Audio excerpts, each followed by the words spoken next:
Alright, so today we are on this farm here to pick about 1,050 point of lay pullets from the stock that we have over here. And as you can see, they are doing fine. We have 16 weeks point of lay pullets available here on this farm, and we're picking hers from there. So I'm just going to show you a couple of things that you need to consider when you are selecting your point of lay.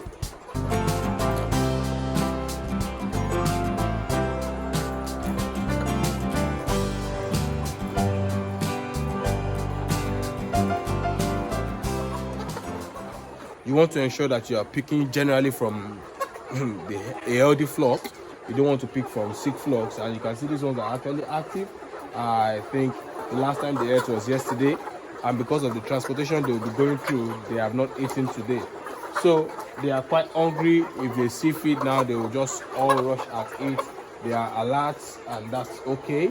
Also, you want to prefer the ones that have been debeaked, and if you look closely at their beaks, you see that they have been debeaked, and it's pretty okay. We don't have so much regrowth, and that's just fine. Also, you want to check their weight. Even though you'd be wrong to be expecting the kind of weight you get if you actually raise the birds yourself, you should still look for the kind of weight that would be encouraging. You may not be able to get about 1.5 kg. That's even out of place in the market right now.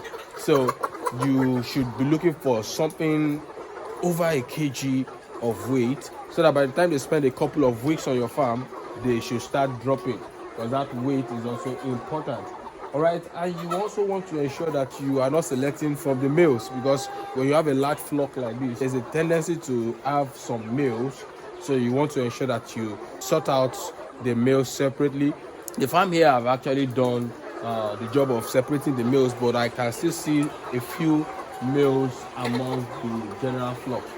Okay, so that's another thing to look out for. And you want to also check their comb. How developed is their comb? These ones, their combs are just coming out. You can see some of them having that bright comb coming. It's becoming well pronounced. Yeah, you want to ensure that you check all those. It's important, because the mature bird that is ready to start laying will have the comb coming out well. So I think they are quite okay here. They are doing well. And I mentioned earlier that you want to check out for diseases. You don't want to select your birds from a flock that is experiencing a serious disease. So there are some things to actually watch out for. You watch out for their poop, and you also check their eyes. How alert are they? Do they have any lacrimation, any fluid coming out of their eyes? You want to check out how the color of their comb is. Is it pale? Is it purple? You want to ensure that there's no green poop in their feces and all that. Upon getting to this farm, I actually saw a trace of coccidiosis, and immediately I just called my client and told him about it. Even though cocci is just something we can easily treat upon getting to the farm over there in Bayelsa. So, but I still need to alert him. So I told him, and he said it's fine, that we should just proceed. So you want to check out for any infection that may be among the flock, because that's what you're going to be battling with in the first few days or even weeks when they arrive on your farm. It's important to understand the nitty-gritty of the business before you can have a successful buy. Yeah, this is very key. As you can see, I have my sweater over here. I actually had to rush down early in the morning. It's cold and I kind of have flu, but it's just something that we have to do, and I think my client is going to be happy after all.